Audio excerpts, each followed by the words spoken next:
আমাৰ সৰ্বশিক্ষা অভিযানৰ পৰা যিসকল শিক্ষক নিয়মীয়াকৰণ হৈছিল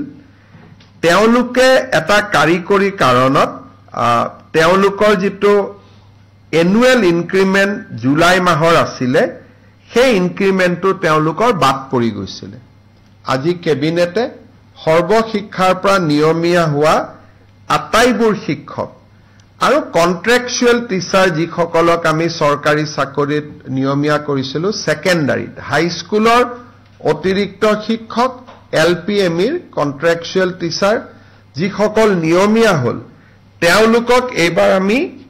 বছৰিকীয়া যেটো 3% ইনক্ৰিমেন্ট তাক এপ্ৰিলত নহলে নাপাই জুলাইত তেওঁলোকৰ নিয়মীয়া হোৱাৰ কাৰণে তেওঁলোকে পোৱা নাছিল কেবিনেটে আজি বিশেষ সিদ্ধান্ত লৈ তেওঁলোকক ইনক্ৰিমেন্টটো দিবৰ বাবে সিদ্ধান্ত গ্ৰহণ কৰিছে